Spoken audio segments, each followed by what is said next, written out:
स्वागत है दोस्तों। आज के मुख्य समाचार में आज देश और दुनिया से कई अहम और बड़ी खबरें आ रही है। बात करेंगे हर खबर पर विस्तार से। सरकार अपने खिलाफ एक शब्द बर्दाश्त नहीं कर रही है, लेकिन किसान नेता राकेश टिकैत की मोदी सरकार को चेतावनी। एक और बड़ी अपडेट, क्या लालू के लौटते ही सत्ता की बाजी पलट देंगे मांझी सहनी? बताएंगे संभावनाओं की सियासत के संकेत। एक और बड़ी अपडेट, ममता बनर्जी का पीएम मोदी पर तीखा हमला, बोली मिस्टर मन की बात, प्राइम मिनिस्टर जो डरते हैं वो मरते हैं। वहीं अगली बड़ी खबर में आपको बताएंगे निजी स्कूलों का बढ़ी हुई फीस लेना गलत, हाई कोर्ट के फैसले के खिलाफ अर्जी देगी केजरीवाल सरकार। एक और बड़ी अपडेट, सोनिया गांधी को कांग्रेस कमेटी ने सौंपी चुनावी हार की रिपोर्ट, पार्टी को दोबारा मजबूत बनाने की दी है सलाह। वहीं अगली बड़ी खबर में आपको बताएंगे स्टालिन का बड़ा बयान, बोले लॉकडाउन को अनिश्चित काल तक नहीं बढ़ाया जा सकता, इसे जल्द ही करना होगा समाप्त। वहीं अगली बड़ी खबर में आपको बताएंगे बिहार में सामने आया बड़ा एम्बुलेंस घोटाला, सीएम नीतीश कुमार के पूर्व साथी ने खोली पोल। एक और बड़ी अपडेट, मेरठ में किसानों के धरने को मिला आपका समर्थन, राकेश टिकैत के पुत्र टोल प्लाजा पहुंचे। वहीं अगली बड़ी खबर में आपको बताएंगे 5 जून को खेती बचाओ कॉरपोरेट भगाओ दिवस मनाएंगे, किसान संगठन बना रहे हैं रणनीति। एक और बड़ी अपडेट, पीएम मोदी पर जमकर बरसे ओवैसी, कहा झूठ पर बनी है मोदी सरकार। वहीं अगली बड़ी खबर में आपको बताएंगे राहुल गांधी ने केंद्र पर साधा निशाना, कहा देश में न्यूनतम जीडीपी है और अधिकतम बेरोजगारी। तो चलिए देख लेते हैं आज की पहली बड़ी खबर। सरकार अपने खिलाफ एक शब्द बर्दाश्त नहीं कर रही है, लेकिन किसान नेता राकेश टिकैत की मोदी सरकार को चेतावनी। दरअसल दोस्तों, बैक्यू लीडर राकेश टिकैत लगातार सोशल मीडिया पर मोदी सरकार के खिलाफ अपनी आवाज उठा रहे हैं।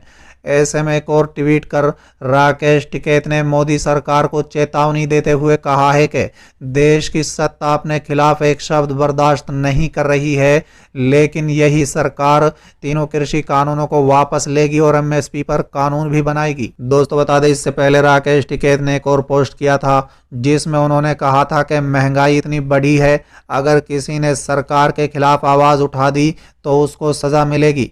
राजा के खिलाफ बोलना मतलब सजा का हकदार है। राकेश ने आगे कहा है कि यह आंदोलन फसल और नस्ल बचाने का है, इसके लिए हम हर लड़ाई लड़ेंगे।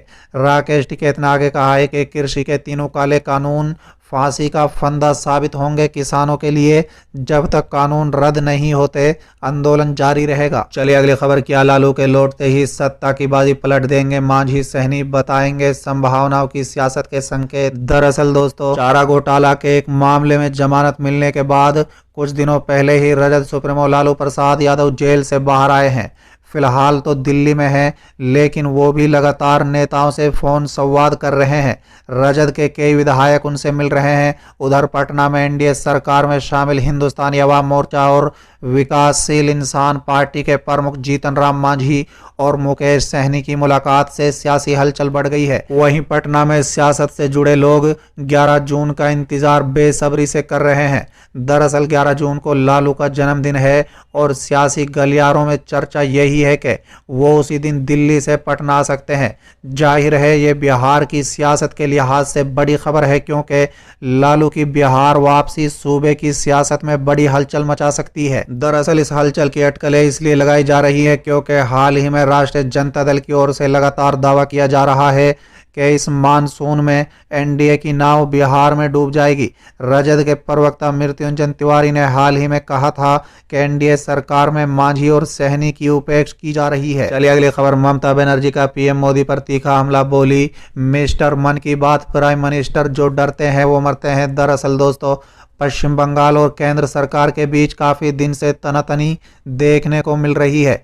पश्चिम बंगाल के पूर्व मुख्य सचिव अल्पन बंदोपाध्याय को केंद्र की ओर से दिल्ली बुलाए जाने और उसके बाद उनके दिल्ली न जाकर रिटायर होने के फैसले के बाद ये टकराव और ज्यादा दिख रहा है। इस कड़ी में सोमवार को पश्चिम बंगाल की मुख्यमंत्री ममता बनर्जी ने प्रधानमंत्री मोदी पर तीखा हमला किया है और उनके संघीय ढांचे को खत्म करने वाला कहा है। अपनी प्रेस वार्ता में ममता बनर्जी ने प्रधानमंत्री नरेंद्र मोदी को तंजिया लहजे में मिस्टर प्राइम मिनिस्टर, मिस्टर बीजी प्राइम मिनिस्टर और मिस्टर मन की बात पीएम कहकर संबोधित किया है। ममता ने कहा है कि आप मुझे खत्म करना चाहते हैं, आप मुझे डराना चाहते हैं, लेकिन आप ऐसा कर सकते हैं। हम बताना चाहते हैं कि जो डरता है वो मरता है। हम डरते नहीं हैं, हम लड़ते हैं और जीतते हैं। हम धमकियों से डरने वाले नहीं हैं। साथ ही ममता ने कहा है कि ये समझ लीजिए कि आपकी कोशिशें कामयाब नहीं होंगी। जब तक जनता मेरे साथ है आप मुझे खत्म नहीं कर सकते। चलिए अगली खबर। निजी स्कूलों का बढ़ी हुई फीस लेना गलत, हाई कोर्ट के फैसले के खिलाफ अर्जी देगी केजरीवाल सरकार। दरअसल दोस्तों, दिल्ली हाई कोर्ट ने निजी स्कूलों को राहत देते हुए साल 2020-21 के शैक्षणिक सत्र, वार्षिक और विकास शुल्क वसूल का आदेश दे दिया है। निजी स्कूलों की ओर से एक्शन कमेटी के द्वारा लगाई गई याचिका पर हाई कोर्ट ने यह फैसला लिया है। केजरीवाल सरकार कोर्ट के इस फैसले के खिलाफ उप मुख्यमंत्री मनीष सिसोदिया ने कहा है कि वो इस फैसले के खिलाफ अपील करेंगे। चलिए अगली खबर। सोनिया गांधी को कांग्रेस कमेटी ने सौंपी चुनावी हार की रिपोर्ट, पार्टी को दोबारा मजबूत बनाने की दी है सलाह। दरअसल दोस्तों, 5 राज्यों और केंद्र शासित प्रदेश में हुए विधानसभा चुनाव में कांग्रेस पार्टी को मिली हार पर तैयार की गई रिपोर्ट मंगलवार को पार्टी की अंतरिम अध्यक्ष सोनिया गांधी को मिल गई है। ये रिपोर्ट 5 सदस्यीय कांग्रेस कमेटी ने तैयार की है। इस रिपोर्ट में हार का कारण बने पार्टी के प्रदर्शनों का जिक्र किया है। सूत्रों के अनुसार कमेटी ने असम, केरल, पश्चिम बंगाल और पुडुचेरी में हार के बाद पार्टी को दोबारा मजबूत बनाने के लिए कमेटी ने अपनी रिपोर्ट में सुझाव दिया है। चलिए अगली खबर। स्टालिन का बड़ा बयान, बोले लॉकडाउन को अनिश्चित काल तक नहीं बढ़ाया जा सकता, इसे जल्द ही करना होगा समाप्त। दरअसल दोस्तों, तमिलनाडु के मुख्यमंत्री एम.के. स्टालिन ने मंगलवार को कहा है कि कोरोना वायरस संक्रमण को फैलने से रोकने के लिए लागू किए गए लॉकडाउन को अनिश्चित काल तक नहीं बढ़ाया जा सकता है और उसे जल्द समाप्त करना ही होगा। लेकिन ये लोगों पर निर्भर करता है कि वो कोविड-19 संबंधित दिशा निर्देशों का पालन करेंगे। स्टालिन ने कहा है कि राज्य के अस्पतालों में ऑक्सीजन और बिस्तरों की कोई कमी नहीं है। उन्होंने कहा है कि पिछले 3 सप्ताह के दौरान सरकार ने अस्पतालों में स्वास्थ्य सुविधाएं दुरुस्त करने की दिशा में कई प्रयास किए हैं। चलिए अगली खबर। बिहार में फिर सामने आया बड़ा एम्बुलेंस घोटाला, सीएम नीतीश कुमार के पूर्व साथी ने खोली पोल।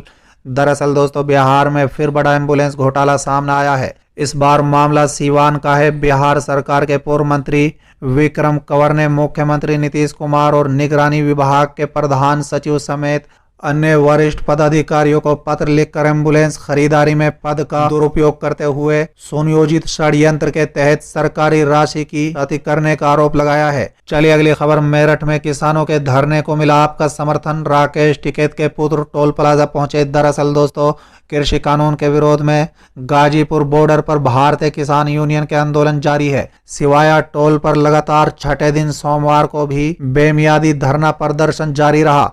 धरने पर बैठे भाकियू कार्यकर्ताओं का हौसला बढ़ाने के लिए राष्ट्रीय प्रवक्ता राकेश टिकैत के पुत्र चरण सिंह टिकैत खुद टोल प्लाजा पर पहुंचे। दोस्तों, बता दें कि धरना का संचालन नरेश चौधरी ने किया।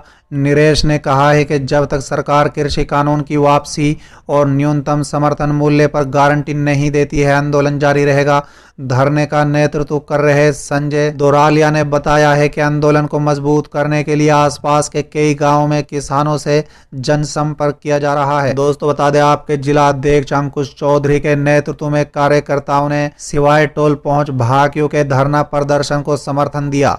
अंकुश चौधरी ने कहा है कि पार्टी को तमाम पदाधिकारी कृषि आंदोलन में पूरी तरह से उनके साथ खड़े हैं। चलिए अगली खबर। 5 जून को खेती बचाओ कॉरपोरेट भगाओ दिवस मनाएंगे किसान, संगठन बना रहे हैं रणनीति। दरअसल दोस्तों, 3 कृषि कानूनों को लेकर 5 जून को खेती बचाओ कॉरपोरेट भगाओ दिवस मनाया जाएगा। इसके लिए किसान संगठन रणनीति बना रहे हैं। इसका उद्देश्य सरकार का विरोध करना और तीनों कृषि कानूनों को वापस लेने की मांग करना है।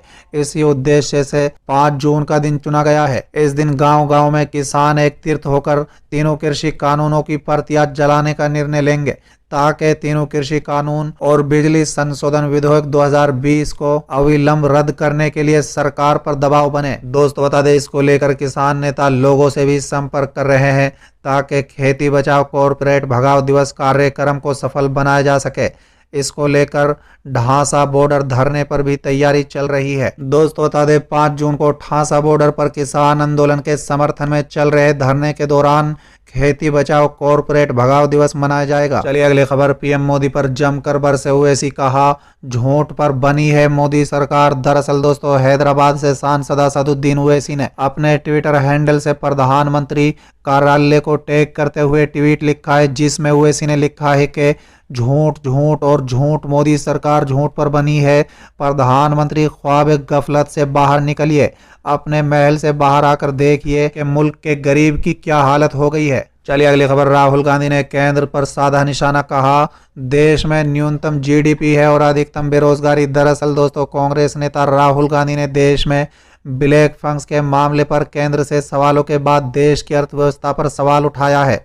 उन्होंने लिखा है कि प्रधानमंत्री के लिए शर्म की बात है कि देश में न्यूनतम जीडीपी है और अधिकतम बेरोजगारी है। उन्होंने कहा है कि केंद्र सरकार उपचार मुहैया कराने के बजाय जनता को औपचारिकताओं में क्यों फंसा रही है।